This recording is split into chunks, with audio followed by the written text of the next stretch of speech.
बिस्मिल्लाहिर्रहमानिर्रहीम। अस्सलाम वालेकुम नाज़रीन तुसी वेख रहे हो सिटी 5 न्यूज़ ते मैं हाँ फ़याज़ हुसैन। असी इस टाइम खड़े हैं जी फैसलाबाद के इलाके 249 रेबे बलोच वाले च।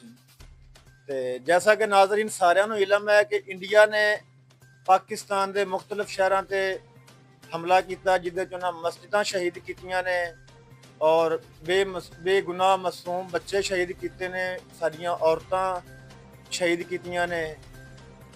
इस दे मुतलक इत्थे दी आवाम बहुत गुस्से च फिर रही है ते इन्हां कोल पुछदे हैं जी इन्हां दी की राय है कि ये साडे वज़ीर आज़म मियां शहबाज शरीफ साहब नूं ते साडे chief of army staff Syed Asim Munir साहब नूं की पैगाम देना चाहते हैं जी। अस्सलाम वालेकुम। वालेकुम अस्सलाम। की नाम तुहाडा जी? हसन रजा। हसन रजा, तुसी की राय है तुहाडी, की तुसी पैगाम देना चाहते हो?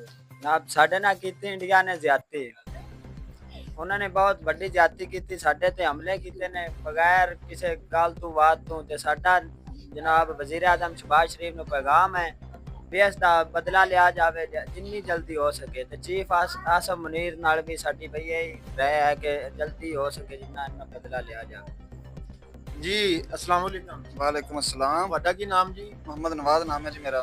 ਹਾਂਜੀ ਭਾਈ ਨਵਾਜ਼, ਤੁਸੀਂ ਕੀ ਰਾਏ ਹੈ, ਕੀ ਤੁਸੀਂ ਪੈਗਾਮ ਦੇਣਾ ਚਾਹੁੰਦੇ ਹੋ? पैगाम सारे ये गुस्सा साडे च भी है, जज्बा साडे च इंडिया नाल बिल्कुल ज्यादा है।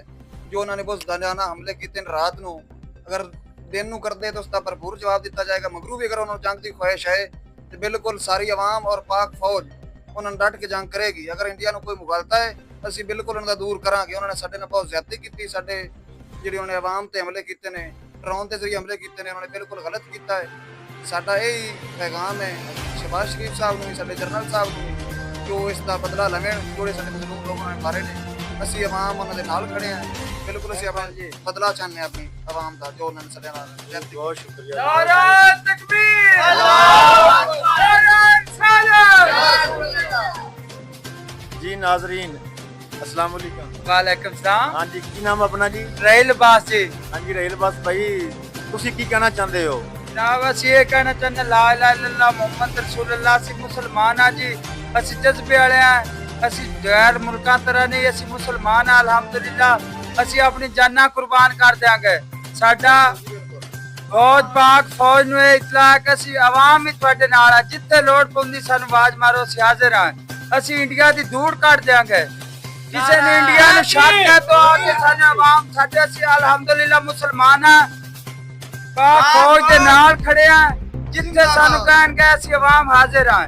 इंडिया नूं तोड़ जाके जवाब उनके घर देन फौज नूं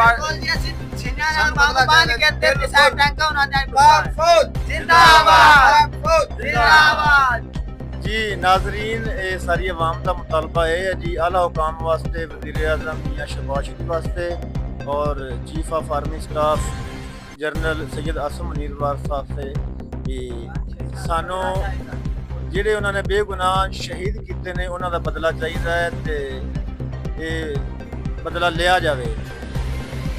ਹਾਂਜੀ अस्सलाम वालेकुम